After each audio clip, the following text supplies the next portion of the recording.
Alors au quotidien, comme ça, on voit des gens qui disent prier énormément, mais rien ne se passe dans leur vie. Pourtant, à côté, on a d'autres personnes qui ne prient pas forcément intensément, mais qui ont de grands résultats qui se produisent. Alors, comme à l'accoutumée, on a posé la question aux Camerounais dans la rue et on écoute leur avis sur la question et on vous revient pour notre débat. Pour moi, si on doit prier Dieu, c'est pour que Dieu nous donne peut-être la force de travailler pour en avoir. C'est pas que on prie Dieu. Wow, si tu veux avoir quelque chose, tu ne peux pas travailler. Pour moi, on doit prier Dieu pour qu'il nous protège, qu'il nous donne la force, la santé. On n'a pas prié Dieu pour être riche. La preuve en est, la plupart des gens qui ont l'argent ici dehors, est-ce qu'ils partent à l'église, est-ce qu'ils prient? Ils ne prient pas. Autant de choses. C'est même pas la prière qui donne l'argent, c'est le travail qui donne l'argent. Quand on prie, ça ne change pas, ça veut dire qu'on n'a pas la foi. On n'a pas la foi. Oui. Donc on prie automatiquement, les choses doivent changer. Quand on prie avec foi, automatiquement les choses doivent changer. Automatiquement. Beaucoup peuvent prier, rien ne change dans leur vie parce qu'en fournissant les efforts, n'est-ce pas, en fournissant les efforts, on peut obtenir ce qu'on demande aussi à Dieu. Mais on ne doit pas seulement prier, on demande à Dieu et on ne fournit pas les efforts en travaillant ou en effectuant certaines choses pour avoir ce qu'on désire. Il prie mal. Il prie mal. Oui, Dieu n'écoute pas toutes les prières en même temps. Est-ce qu'ils marchent dans la volonté de Dieu? Est-ce qu'ils sont dans le Seigneur?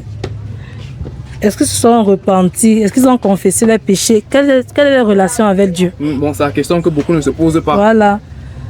Parce que Dieu, il faut d'abord qu'un enfant de Dieu pour réclamer les bénédictions de Dieu. Commencez par être les enfants de Dieu. Là, vous aurez les bénédictions de Dieu. Beaucoup prient, mais ils ne voient pas de changement. Premièrement, nous allons évoquer le caractère du chrétien. Le caractère du chrétien.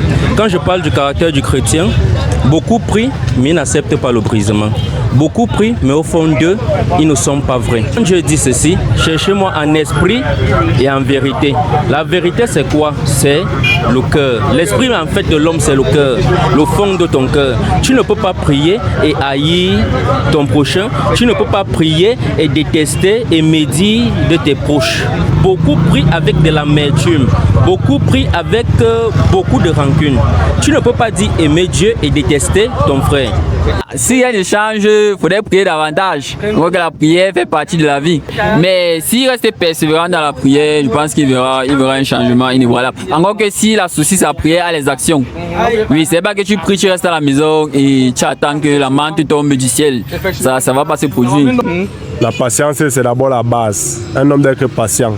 Il doit fournir les efforts qu'il faut pour réaliser ce qu'il veut. Si tu pries et tu ne fournis pas d'efforts, forcément tu ne vas rien avoir. Donc quand tu pries et tu accompagnes avec les efforts, le ciel, on a dit quoi dans la Bible? Elle est le ciel t'aidera. Effectivement. Beaucoup prient, mais rien ne change parce qu'ils ne sont pas patients. Vous savez, Dieu est divin. Dieu est omniprésent. Dieu, il peut dire qu'il est invisible. Vous ne pouvez pas prier Dieu aujourd'hui et demain matin, vous avez le résultat. Dieu, le second nom de Dieu, c'est le temps. Comme on dit. Dieu te donne autant qu'il veut. Tu n'imposes rien à Dieu. Dieu te donne quand il veut. Et quand il sent vraiment que tu as besoin de lui. J'ai dit souvent à mes amis que Dieu a beaucoup de problèmes. Et qu'il y a beaucoup de gens qui ont des problèmes ailleurs. Donc ça veut dire que Dieu va partir résoudre ces problèmes en attendant notre problème. Une façon de dire qu'avec Dieu, il faut être patient. C'est le diable qui donne rapidement. C'est le diable qui donne rapidement, mais Dieu, avec Dieu, ça avait le temps. Il faut être patient. Sans détour et sans tabou, parlons peu, parlons vrai, une émission de Télémarché. Alors, comme annoncé, nous allons débattre aujourd'hui sur pourquoi beaucoup prient, mais rien ne change. Au Cameroun, le Cameroun est connu comme ça pour un pays quand même où les gens prient. Je pense qu'ici, les gens sont quand même assez spirituels. En tout cas, beaucoup de gens disent, je vais à la prière, il y a beaucoup d'églises, donc forcément, s'il y a autant d'églises, ça veut dire qu'il y a quand même, si ces églises sont encore là, ça veut dire que les gens fréquentent ces églises, ça veut dire qu'on prie quand même.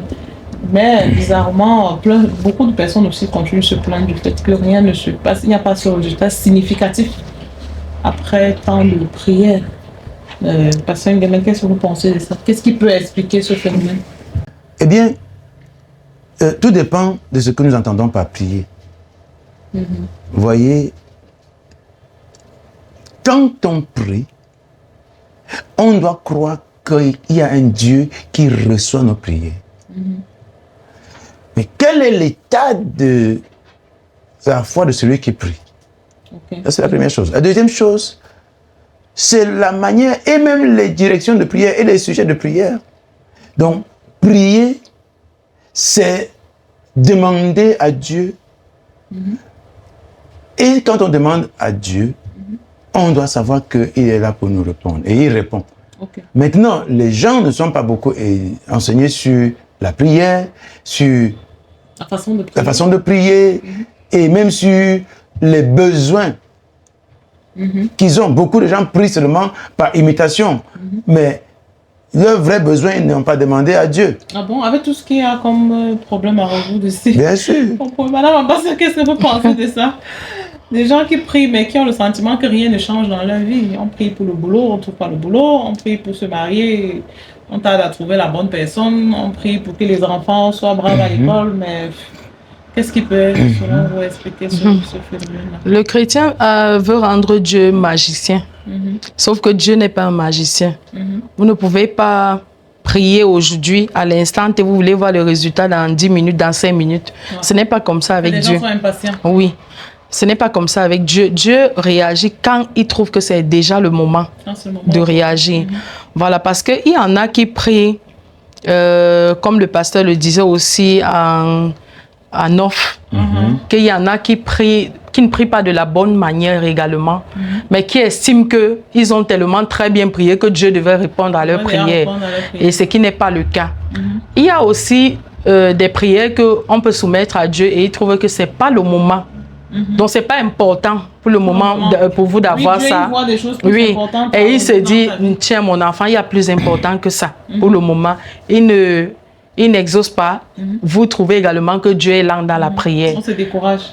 Également, il faudrait que les gens comprennent que vous pouvez rester là, vous priez. Vous ne voyez pas les résultats. Mais l'autre à côté, parce qu'il se réfère souvent personne, les païens. Les païens ne prient pas. Moi, je prie beaucoup. Mais voilà. Mais lui, il est béni. Est-ce que vous connaissez les fondations de celui-là? Est-ce que vous connaissez les autels qui parlent dans sa vie? Est-ce que vous connaissez les liens que ses parents ou ses grands-parents auraient fait? Vous ne connaissez pas.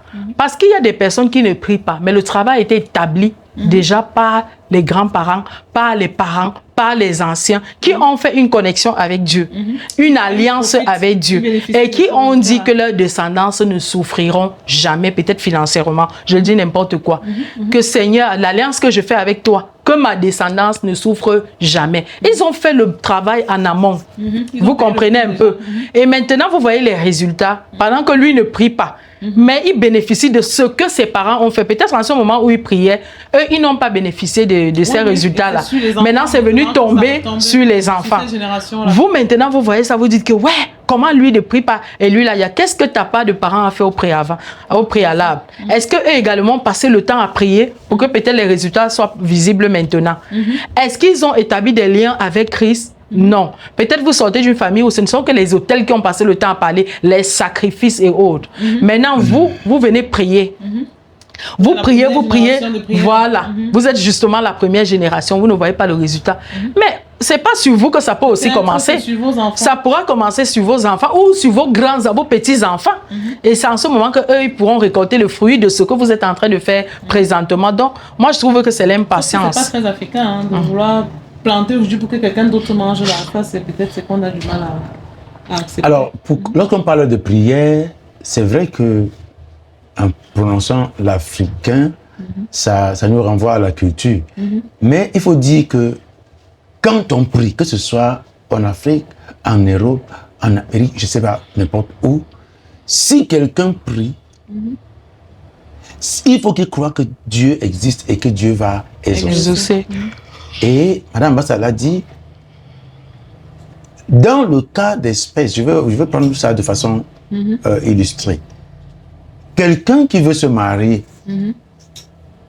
et qui se tient dans sa chambre ou bien l'église et qui prie pour trouver l'âme sœur. Tu demandes à Dieu de te marier, mais Dieu, lui, il voit que ton caractère là, il faut que tu le changes d'abord. Maintenant, si tu étais bien encadré, tu devais comprendre qu'il y a quelque chose que tu dois d'abord faire. Parce qu'en réalité, être marié, avoir besoin de se marier, c'est normal. Et Dieu l'a promis. Mais Dieu ne va pas te donner ce qui va te nuire ou ce qui va faire que tu sois plutôt Vous comprenez que Dieu va d'abord s'assurer que le caractère, si aucun homme ne peut supporter, il faut que tu brises ce caractère.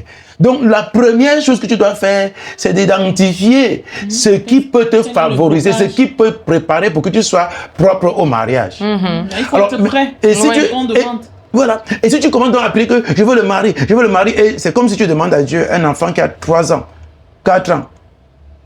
Demande le camion à Dieu. Si tu es un père, est-ce que tu vas donner le camion, sauf si tu veux que ton enfant, tu veux le tuer, n'est-ce pas? Donc, ça c'est pourquoi, avant de prier, il faut savoir qu'est-ce que tu veux exactement à Dieu. La femme, vous êtes des femmes. Quand vous allez au marché pour acheter, vous voulez faire la sauce d'arachide, vous n'allez pas dans le comptoir des pistaches ou des tomates. Si vous voulez faire une sauce d'arachide, vous allez dans la direction de l'arachide. Mais si vous n'avez pas pris ça, vous voyez que Dieu veut que tu lui fasses parvenir. C'est écrit dans Philippiens 4. Il dit, ne vous inquiétez de rien. Mais en toute chose, faites-moi parvenir vos besoins. Alors, il faut que tu saches quels sont tes besoins véritables aujourd'hui. Parce que souvent, le problème, nous prions parce que Madame Abbas a une belle coiffure et je prie pour avoir l'argent pour avoir la même coiffure. Et je vois un voisin qui a une belle voiture, qui a fait une affaire et je prie. Je ne suis pas adapté à ça. Et Madame Abbas a déjà dit, il y a des gens qui prient, ça marche. En termes d'héritage, ce que nous faisons aujourd'hui, nous sommes en train de laisser un héritage pour notre progéniture. Mais de la même manière, comme si nos parents ont travaillé et qu'ils nous ont enfoncés par leur manière de faire à 200 mètres en profondeur, celui qui veut se tenir aujourd'hui pour prier ne va pas croire que ça va sortir. Il faut encore du temps. Et c'est pour ça que ce qu'elle a dit est tout à fait légitime, parce que prier dans n'importe quel aspect, c'est prier selon la manière qu'il faut. Quel est le besoin que tu as aujourd'hui et comment le présenter à Dieu. Parce que tu dois savoir que prier pour que Dieu exauce, il faut que ton besoin s'adapte et converge avec sa volonté. La mission, peut-être que Dieu est avec toi. Avec sa volonté. C'est dans 1 Jean, chapitre 5, verset 14, qu'il dit que nous avons un Dieu. Quand nous prions selon sa volonté, quand nous demandons selon sa volonté, nous savons qu'il est là, il répond. Et dans le livre de Jacques, chapitre 4, verset, je crois, 3, nous demandons, vous demandez, vous ne recevez pas, parce que vous demandez mal. Donc, nous devons savoir que prier n'est pas seulement prier. C'est comme à l'hôpital, on fait un diagnostic. Quelle est la situation et comment remédier. Voilà comment ça marche. Lorsque quelqu'un vient chez moi avec un problème, je ne commence à dire que, au nom de Jésus, non, j'examine. Parfois, je prie pour demander à Dieu, Seigneur, quelle est la situation? Et pendant que j'échange avec toi, je peux comprendre déjà à quel niveau il faut commencer. Alors, il m'est arrivé de traiter avec des gens comme ça. Mais comment ça? Et non, tu fais ça, oui. Et les résultats sont extraordinaires. Prier, c'est comprendre, c'est savoir quel est ton besoin dans cette situation. Et ça, apparemment, c'est le plus difficile. Bien sûr, c'est ça le plus difficile. Et maintenant, ce besoin-ci, comment est-ce que Dieu répond à ce besoin? Quelle est la volonté de Dieu par rapport à ton besoin? Super. Il y a exactement une histoire comme ça. Une jeune fille, elle avait un copain. Une jeune fille qui était normalement ne pas avoir le copain, qui était censée ne pas avoir le copain même déjà, au point d'aller dormir là-bas, parce qu'elle allait dormir là-bas, elle faisait les week-ends chez le gars, elle revenait chez ses parents. Elle a fait la relation pendant 4 ans. Après, elle vient voir un homme de Dieu, elle dit qu'elle ne sait pas pourquoi elle prie pour que Dieu lui donne le mari. Dieu ne lui donne pas le mari. Le pasteur lui dit, va t'agenouiller là-bas, tu pries. Pendant que moi également, je prie pour demander à l'Éternel ce qui ne va pas dans ta vie. Pendant que le pasteur prie, Dieu lui révèle que elle a déjà une relation. Elle est déjà mariée. C'est comme ça qu'il appelle pour lui dire que ma fille, viens. Tu as une relation? Oui. Elle commence à expliquer, il y a même mes vêtements là-bas, il y a mes chaussures là-bas, il y a tout. Mais tu habites chez tes parents, tu es mariée. Tu es déjà mariée. Quand on vous dit, jeune fille, de rester chez vos parents et attendre que la bénédiction de mariage vous localise, vous ne voulez pas attendre. Pendant que toi, tu es chez le gars, Dieu vient te chercher chez tes parents pour te bénir avec le mariage. Vraiment? Toi, tu es chez le gars. Tout ce que les femmes mariées font, tu fais déjà. Tu veux donc quelle bénédiction de mariage? Tu es marié aux yeux de Dieu, tu es marié. Reste dans ta maison et attends que le Seigneur dise que ma fille, si aujourd'hui à telle heure, ou bien demain à telle heure, je vais rendre visite à ma fille, si donner la bénédiction pour qu'elle se marie. À l'heure où il vient, toi, tu n'es pas là. Parce que tu es en train de cuisiner chez quelqu'un.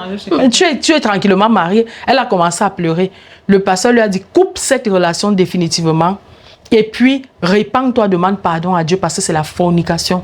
Quand tu auras terminé, le Seigneur va te bénir avec un mari. Et c'est ce qu'elle a fait.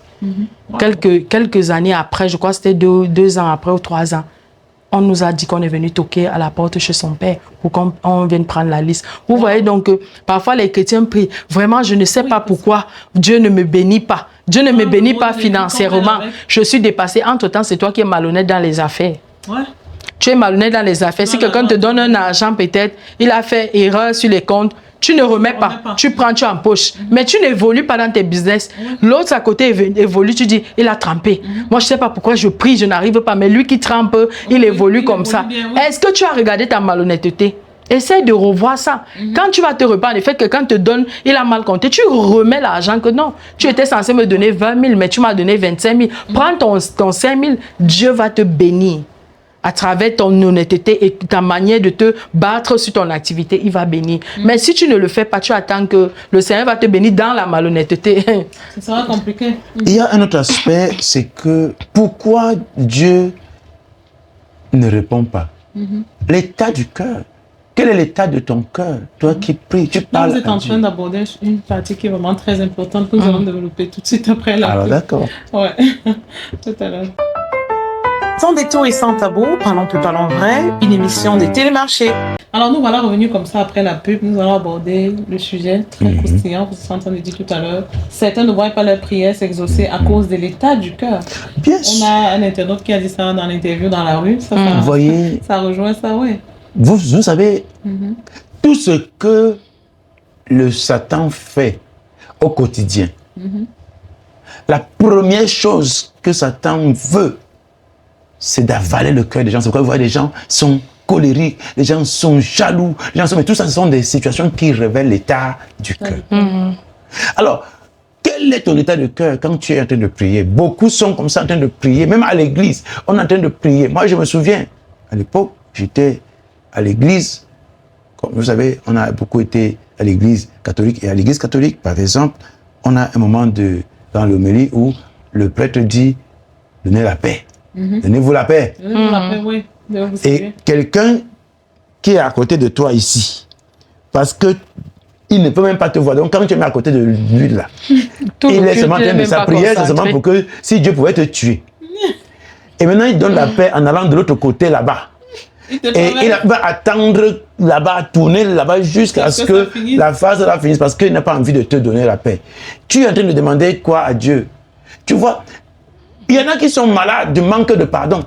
Il y en a qui sont en fait, donc c'est quelqu'un que vous connaissez déjà, mais comme il y a un problème entre vous, tu ne veux pas donner la paix. Bien sûr. Et nous voulons faire un peu une illustration comme ça pour comprendre l'état du cœur des gens. Parce que quand tu es état de cœur, peut-être les gens pensent que c'est... Non, ça ne se traduit pas ton comportement, pas ta façon d'être. Et cela démontre ce qui est à l'intérieur. Oui, toutes les paroles que tu dis sortent de ton cœur. Ouais. Je crois qu'il y a même un verset biblique qui dit, avant de demander quelque chose, rassure-toi, d'aller d'abord faire la paix avec Oui, Jésus le dit. Avant d'aller donner ton offrande, quand tu es en train d'aller, tu es sur le chemin d'aller donner, n'est-ce pas, à l'autel ton offrande. Tu te souviens que tu as un problème avec un désaccord avec ton frère. Il dit, dépose ton offrande là, rentre faire d'abord la paix, avant, parce que ton offrande ne sert à rien à Dieu. Ouais, mais ça c'est très fort. Et c'est pourquoi nous voyons certains chrétiens. À réaliser ça en fait. Est-ce que les gens, est-ce que l'ego humain arrive à faire ça? Alors nous ne pouvons pas ramener Dieu. On a des offrandes tous les jours, mais on a des gens qui ont toujours. C'est ça. La problématique, c'est les gens veulent garder leur état de cœur noir, méchant et tout, mais ils ne sont pas prêts à se soumettre à ce que Dieu dit. Nous ne voulons pas obéir à ce que Dieu dit, mais nous ne voulons pas aussi que Dieu manque de nous donner ses bénédictions. Alors, nous voulons que Dieu nous donne ses bénédictions lorsque nous sommes dans la désobéissance à sa volonté. C'est une tentative de corruption.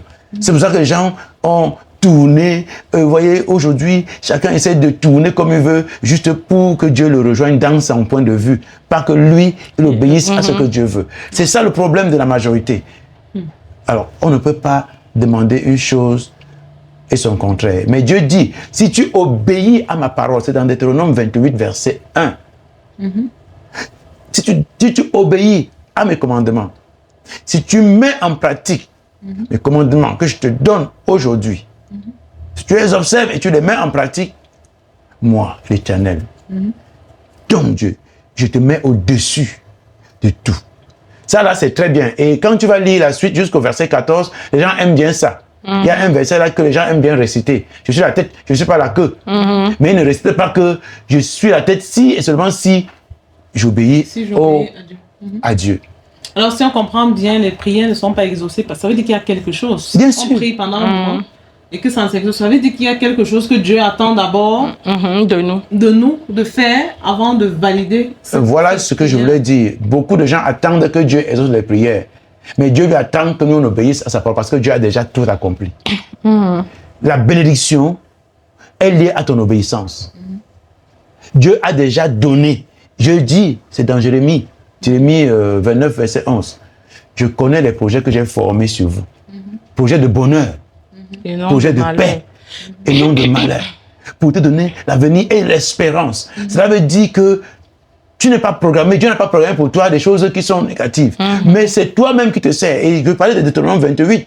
Allez lire dans le verset 15. Vous allez comprendre ce que Dieu dit. Et si tu désobéis, si tu n'observes pas, et si tu ne mets pas en pratique les commandements que je te prescris aujourd'hui, voici les malédictions que tu attireras sur toi. Alors, toutefois que tu fais ce qui n'est pas bien, quand tu pars voler, quand tu pars faire tout ce que tu fais qui n'est pas bien, tu es en train d'attirer sur toi et sur ta génération ce qui n'est pas bénédiction. Maintenant, et je te tiens là, tu veux la bénédiction, mais ton comportement n'attire que le contraire de la bénédiction. Et tu te dis, qu'est-ce qui ne va pas? Non, ça ne passe pas. Oh, c'est fort, hein? Ça ne passe pas. Ce n'est pas une chose qui est... Non, c'est écrit. Je souhaite que tu prospères à tous égards. Et que tu sois en bonne santé. Mais c'est ça. Attendez, quand Jésus enseignait aux disciples à comment prier, comment Jésus a fait? Jésus a même raccourci tout ça et a compilé ça là pour dire, quand vous priez, dites notre Père qui est aux cieux. Alors, quand tu vois Dieu comme ton Père, c'est différent. Si tu vois Dieu comme ton Père, tu vas obéir à ton Père parce qu'on aime son Père. Et c'est l'humain qui vient être l'obstacle. Oui, nous sommes notre propre obstacle. Donc, c'est pour cela que quelqu'un qui prie pour dire que Seigneur, je veux le mari de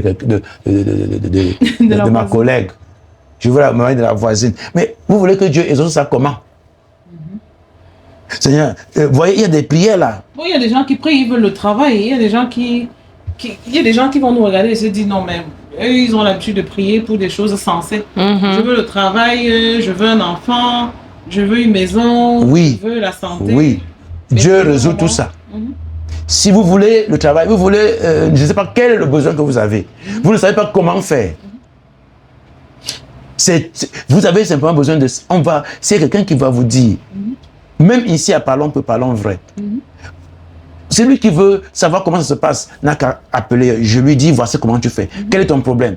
Ok, voilà comment nous allons faire. Si moi je ne parle pas de ce qu'on dit, tout mon répertoire et tout ce que j'ai fait, les témoignages sont vrais et palpables. C'est que les gens le font parce qu'ils ne sont pas bien encadrés. Même à l'église, les gens vont à l'église, on se tient, on suit, mais les gens ne sont pas suivis de façon individualisée pour leurs problèmes. Moi, je connais même des personnes qui sont des pasteurs, qui sont allés vers des personnes... qui sont supposées être des personnes spirituelles. On a dit que non, c'est ton père qui est assis sur ton mariage. C'est ton père qui veut vous détruire, vous tous là. Je dis non, c'est pas ton père. Ça a été d'abord un clash. Parce que je te dis que ce n'est pas ça. Et on me dit que non, le prophète m'a dit ça. Le prophète m'a dit ça 2 fois. Et l'autre a encore dit ça, on a confirmé. Et tu vas me dire, je vais dire que ton père n'est pas assis sur ton mariage, encore moins sur votre destinée. Le mode de vie que tu mènes. C'est faux. Le type de pensée que tu mènes au quotidien. Ce qui se passe, c'est que vous allez chez un pasteur, chez un prophète, il prie et Dieu lui montre quelque chose. Mais il voit ça à moitié. Alors, quand il voit ça à moitié, ce qu'il a vu, l'enthousiasme, mais il y a des visions, il y a des révélations que Dieu te donne pour un but. Quand tu as vu, Seigneur, quel est le but ici? Que dois-je faire? Alors c'est dans ça, c'est pour ça que le conseil pastoral, c'est ce qui manque le plus. Mais on a des rassemblements, des assemblées où on fait des programmes qui sont ouverts et généralisés. Non, mais là-dedans, il n'y a pas ton problème spécifique. Mais qu'en est-il des cas qui viendraient peut-être des familles où on sait que les parents clairement ont mené une vie qui n'était pas catholique, comme on dit chez nous. C'est-à-dire, on a des blocages et on a quand même le sentiment que les parents n'ont pas toujours été corrects. Ils ont mené une vie qui n'était pas claire et maintenant on se retrouve emprisonnés, bloqués. Voilà. Carrément, dans cette vie-là, il faut trouver le moyen de... Et Jésus libère les gens de ça et sépare de toutes ces chaînes-là. Le vrai problème, c'est que, comme je l'ai dit tantôt, beaucoup veulent la bénédiction de Dieu pour mener leur vie ordinaire comme d'habitude. Et c'est là que ça dérange. Sans contrepartie. C'est bien écrit dans Galates chapitre 3, verset 13, verset 14. Christ m'a racheté de la malédiction. Et quand Christ a racheté de la malédiction, et il t'a donné la bénédiction, maintenant, ce qui se passe, c'est que Jésus veut les disciples. Et quand on parle de disciples, ça veut dire qu'il y a une discipline. Il y a une discipline. Tu ne peux pas vouloir une chose et son contraire en même temps. C'est que toi-même, tu ne sais pas où. Et ça, c'est tout à fait vrai, parce qu'on va voir des gens qui, quand on parle de prière, ils ne sont que dans la prière et jamais dans l'action. Et ils s'étonnent qu'il n'y ait pas de résultats. Ça ne marche on pas. va voir, par exemple, au cabinet Start Maman, on a des gens qui viennent, des entrepreneurs qui viennent, mon entreprise ne marche pas, mon business ne marche pas. Mais qu'est-ce que tu fais pour que ça marche? Ils vont vous énumérer, je n'ai pas de relation, je n'ai pas d'argent, je n'ai pas de finances, je n'ai pas de ceci. Mais lui-même, il ne fait jamais partie de la solution, en fait. C'est-à-dire, il voudrait qu'on lui donne l'argent, qu'on lui donne ceci, on lui donne tout, mais lui, il ne fera jamais partie de la solution. Tu lui dis, mais toi, à ton niveau, commence déjà par prospecter ton propre service. Bien sûr. Toi-même, commence par parler aux gens de ce que tu fais, avant d'aller voir les influenceurs qui vont... Parce que si j'avais l'argent, j'allais payer les influenceurs qui parleraient de ça, oui, mais avant que les influenceurs, c'est toi le porteur de projet. Si tu ne t'assumes pas en tant que porteur du projet, tu n'assumes pas l'idée, le projet que tu voudrais que c'est les autres qui fassent en plus au coup des autres, mais ça ne marche pas. Donc aujourd'hui, il faut qu'on comprenne aussi qu'il y a l'action qui va avec.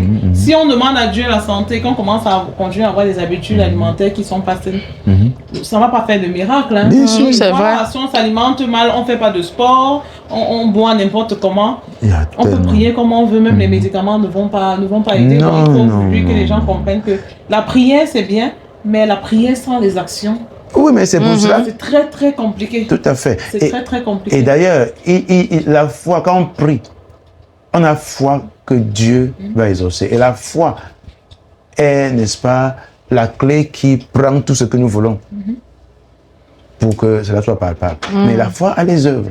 La foi a les œuvres, parfois l'exaucement même œuvres. de la prière, la forme par laquelle le résultat vient n'est pas toujours celui qu'on attend. On peut prier et demander à Dieu le travail ou ceci, mais on a quelqu'un qui vient te parler d'autre chose. Si tu rejettes parce que dans ta tête tu te dis, moi j'ai prié pour dire à Dieu, je veux être DG d'une société, et que tu passes quelque part et qu'on te dise qu'on a besoin d'un stagiaire et que tu rejettes parce que pour toi tu ne peux entrer que comme DG, c'est un problème. Donc il faut encore avoir l'esprit de discernement pour reconnaître que voici les réponses à ma prière. Ce n'est peut-être pas comme dans mon imagination, mais en fait c'est le chemin qui mène à ça, parce que je pense que Dieu, il sonde aussi les cœurs. C'est ça. On te sonde, on te prépare, parce que tu veux une grande responsabilité.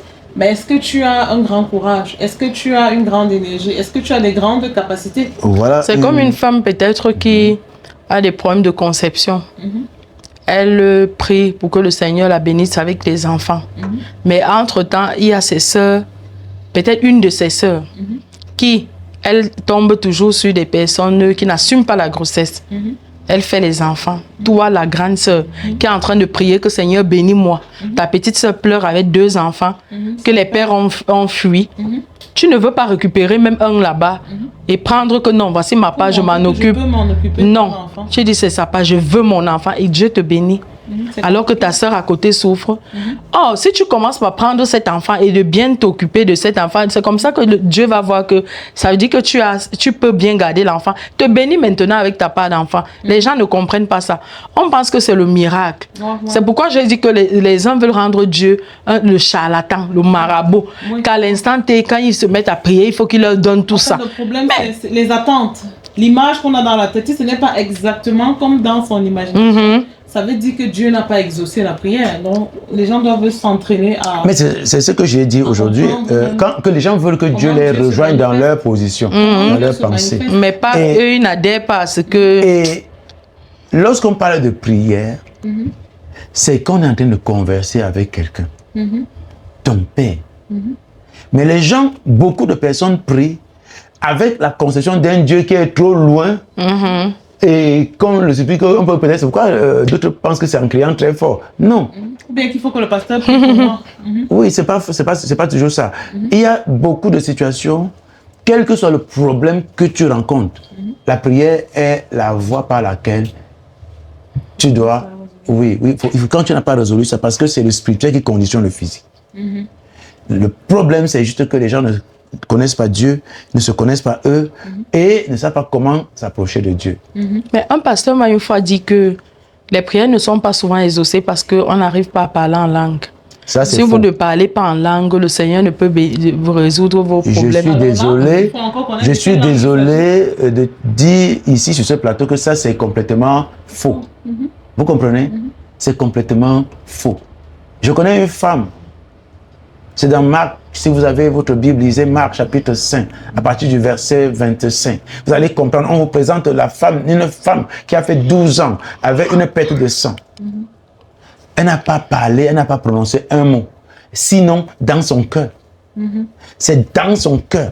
Elle l'a dit, si je peux seulement toucher le vêtement de Jésus. Pendant ce temps, Jésus avait été abordé par quelqu'un pour lui dire, Seigneur, ma petite fille est dans un état critique. Pardon, viens.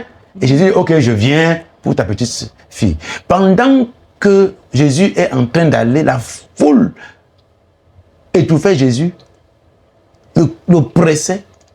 Mais cette femme a réussi à toucher son vêtement. Elle n'a pas dit qu'elle va prier en langue ou même en intelligence. Elle a seulement parlé dans son cœur. Et elle a posé une action, comme on disait. Son action. Imaginez ce qu'elle a envie de faire. Il y a une foule qui est autour de Jésus, donc elle ne peut pas dire « cédez-moi le passage ». Pourquoi? Parce que dans sa condition de saignement, dans le contexte où elle était, si on la voit en train d'approcher quelqu'un, on va la lapider. On va l'enlever. On va la lapider. Parce qu'une femme qui saigne ne doit pas être à côté des gens. Oui, elle est impure. Elle est allée comment? Pour réussir à dégager les gens jusqu'à toucher le vêtement de Jésus. Vous comprenez que la détermination, elle était engagée. Mais c'est surtout un état de cœur, une relation d'intimité qui se transmet, qui se développe dans le cœur. Elle n'a pas prononcé un mot. Mais la Bible dit que Jésus a senti une force la quitter. Et c'est cette force-là qui a guéri cette femme. Aucun homme, les médecins n'avaient pas pu guérir cette femme. Elle n'avait même plus de moyens. Mais elle n'avait pas perdu l'espoir. Elle n'a pas prononcé un mot. Mais son problème a été résolu. C'est un problème d'intimité. La prière est une affaire de parler avec ton Père et que tu saches exactement. Donc c'est un problème. Il faut que les gens, on n'enseigne pas beaucoup sur la prière, mais les gens prient beaucoup. Parfois, on vous dit que il y en a dans certaines églises, on a déjà écrit des prières que vous allez réciter. Voilà Dieu. En fait, il faut que les gens voilà comprennent que la prière n'est pas que les paroles. La prière, c'est les actes. C'est une affaire d'intimité. Pendant que tu es en train de... avec la bouche, il faut aussi poser les actes. Tu veux te marier et toi-même, c'est toi qui as 15 copines ou copains. Une chose qui est déjà occupée. Est-ce qu'elle peut encore avoir un autre client? Jamais. Vous voyez? Donc, et tu es là en train de prier, tu comprends que tu vas te dire que tu pries, ça ne marche pas. Mais tu n'as jamais prié. Tu veux le travail. C'est toi-même qui dors. Tu ne peux pas donner, tu ne peux pas poser les actions et tu ne peux pas, en passant, voir quelqu'un et tu donnes un coup de main. Tu ne peux pas faire ça. Parce qu'il faut qu'avant que tu ne fasses un moindre travail, qu'on t'a déjà même dit que tu as... Voilà, et tout ça. Bon, tout ça. Mais dans tous les cas, selon les différents types de projets, de problèmes que les gens ont, aussi complexes que ça peut paraître, vous avez besoin, nous tous avons besoin d'être encadrés dans la marche. Pas pour aller dans une église, mais pour savoir t'approcher de Dieu. Peu importe ton église, si tu n'es pas proche de Dieu, tu ne peux pas comprendre. Dieu se révèle à celui qui est proche de lui. Un enfant qui est loin de son père ne connaîtra pas les choses de la maison de son père. mais c'est celui qui est à la maison, qui connaît les secrets de la maison et sait savoir comment aller au Père. Il faut savoir à quelle heure le Père se réveille, à quelle heure. Et donc, cet enfant ne peut pas être comparé, on ne peut pas le mettre à la place de celui qui est toujours loin là-bas, évasif. Papa, il ne sait même pas ce qu'on a préparé à la maison parce qu'il est dans une délinquance, dans une rébellion. Non. Jésus a dit, quand vous priez, sachez que, dites, notre Père. Notre Père est différent de l'Éternel, de Dieu. Parce que ici, à la direction de Sato Mama, il y a une autorité. Et s'il y a une règle ici, si j'arrive là mal habillé, le gardien me cale dehors. Mais si c'est la maison de mon père, non, personne. C'est le directeur qui va sortir là. Ouvre la porte. Donc il faut que nous puissions comprendre ces choses-là. C'est une question de proximité, d'intimité. En leur prière. Oui. Maintenant tu pries et tu pries qui? Parce qu'il faut aussi savoir que on parle. Il y a des gens qui croient que c'est Bouddha qui est Dieu. Il y a des gens qui croient que c'est Allah qui est Dieu. Il y a des gens qui croient que c'est Jésus qui est Dieu. Il y a des gens qui croient que c'est les crânes qui sont au village qui est le Dieu. Il y a des gens qui croient que c'est l'argent qui est plus important que tout. Donc, ça va faire l'objet d'un autre thème. C'est tellement lourd. On a tellement à dire sur ce sujet. C'est tellement intéressant, c'est tellement enrichissant. C'est très éducatif. Merci de nous avoir écoutés. Nous sommes parvenus au thème de cette discussion. Je ne sais pas si vous avez un dernier mot de fin, un dernier conseil pour la route, pour tous ceux qui nous regardent, pour ceux-là qui sont assoiffés de réalisations dans leur vie, qui estiment qu'ils ont déjà trop prié, qui sont fatigués de prier, mais rien ne se passe. Une dernière astuce, un dernier conseil qui pourrait peut-être débloquer, peut-être le sortir de ce statu quo-là. Oui, je peux dire juste deux choses. Nous sommes dans une émission, le but de cette émission, c'est d'aider les gens à mieux se cadrer. C'est de bénir des gens, c'est d'apporter des solutions aux gens. Parlons peu, parlons vrai, c'est une émission d'éducation, c'est une émission qui veut que les gens se développent. Alors, ce que je peux dire, vous avez n'importe quel problème sur la planète Terre, Jésus est la solution. Et si vous ne savez pas quoi faire, alors abonnez-vous au maximum, partagez, appelez, vous avez les numéros, on va vous enseigner, on va vous dire quel est notre problème et on peut même vous accompagner, c'est sans souci. Super, très bien. Non, moi je leur dirais carrément de ne pas se décourager parce que on ne se décourage pas avec Dieu. Il faut être très persévérant dans la prière. Si le moment de bénédiction n'est pas encore arrivé, ça veut dire que Dieu n'a pas encore jugé utile de vous bénir en ce moment. Donc continuez juste de prier et les bénédictions seront visibles bientôt. Alors moi, pour finir, je vais compléter en disant que la prière, c'est bien, mais les actions, c'est toujours mieux. Dieu, parfois, nous répond au travers des personnes, même des personnes qu'on n'aurait pas imaginées. Dieu nous répond parfois au travers de nos ennemis, ceux qu'on considère comme ennemis. Donc, en plus de prier, il faut être attentif. Il faut vraiment être dans l'action, chercher par soi-même, montrer sa détermination et surtout demander beaucoup d'esprit de discernement et comme elle a dit, être dans la patience et après les choses devront aller. Merci de nous avoir écoutés. On se retrouve très bientôt dans un autre débat. Au revoir. Bye. Au revoir. Sans détour et sans tabou, parlons peu, parlons vrai, une émission des télémarchés.